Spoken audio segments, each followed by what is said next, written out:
Let's go to the US because President-elect Donald Trump has shared his Christmas message and it is brilliant, trolling the radical left who always try to find a way to ruin this special and holy day. Donald Trump posted on Truth Social, "Merry Christmas to the radical left lunatics who are constantly trying to obstruct our court system and our elections. They know that their only chance of survival is getting pardons from a man who has absolutely no idea what he's doing." And also Donald Trump wanted to take aim at Justin Trudeau. He said to Governor Justin Trudeau of Canada, whose citizens' taxes are far too high, but if Canada was to become our 51st state, their taxes would be cut by more than 60%. We've also heard from President Joe Biden, if we can remember him, and he shared a Christmas message and he doesn't even feature in it. Let's take a look at this. There's a certain stillness at the center of a Christmas story. A silent night when all the world goes quiet, all the noise, everything that divides us, it all fades away in stillness of a winter's evening.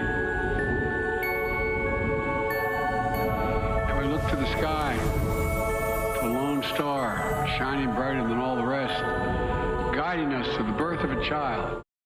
It goes on for a couple of minutes, but that just gives me a headache. But this podcaster, Joe Rogan, has summed it up brilliantly. He has shared this video that really captures the difference between the left and the right. Take a look. How dare we speak Merry Christmas? How dare we? Well, guess what?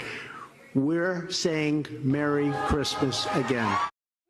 Joe, how good is that? But it shows you what kind of different world we would be living in. It is amazing, and you see all these things like, how dare you have Merry Christmas when there are people suffering in Palestine? It's like, what? Are we not allowed to be happy about anything ever because someone somewhere is not happy? Because that would eradicate all happiness among all people for all time. But look, I particularly enjoyed the Joe Biden one because it reminded me of that guy you're sitting next to at the dinner table at Christmas Day and you're not quite sure how you're related. You think maybe your great auntie might have hooked up with him at the bowls club. And but he's there on Christmas Day. He's come to Christmas because he's got nowhere else to go. And he just starts telling you what Christmas means to him and you go, oh, can we just...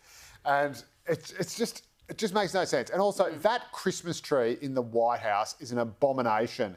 My mother-in-law, who gave me this beautiful shirt that I'm wearing, by the way, thanks, Jill, that has a little smaller one of the sort of wooden sort of, I don't know, is it Art Deco? Is it the deconstructed Christmas tree where, you know, each sort of little thing slides around and blah, blah, blah. It's like, that is not a fir tree. That is not a Christmas tree. The whole idea of a Christmas tree is that it is an evergreen tree that even in the very depths of winter still produces its, as the song goes, its lovely, lustrous branches. And you're just reducing it to what the heck is that? Metal. Like, it's just, I mean, firstly, it's a safety hazard. If there are any children in the White House, they'd come out with eye patches. They'd be like Long John Silver. And secondly, it's just not Christmassy. And I do appreciate the irony that every year I take an evergreen Christmas tree and cut it down so it immediately dies within about 3 weeks. But I don't care. It's symbolic. It's Christmas. No, we have to get around it, keep traditions alive. But Freya, Donald Trump also slammed the criminals that Joe Biden commuted earlier in the week. He said also to the 37 most violent criminals who killed and raped people once before, who were just given a pardon, an incredible pardon by sleepy Joe Biden. He refuses to wish them a Merry Christmas to those lucky souls, but will instead say, go to hell. We just had the greatest election in history of our country and the bright light is now shining over the USA. And in 26 days, we will make America great again. Merry Christmas. But I think that message would be one that many of the families of those victims who, you know, would really appreciate, seeing as those violent criminals were pardoned just days before Christmas. It is the most quintessentially Trump Christmas message anyone could ever possibly produce. It's like, you can just hear Trump through that tweet, which I love. And I think it's good that he's acknowledging the incredible commuting of 37 death row sentences, because that was pretty extraordinary. But I mean, Biden's Christmas message was also very strange.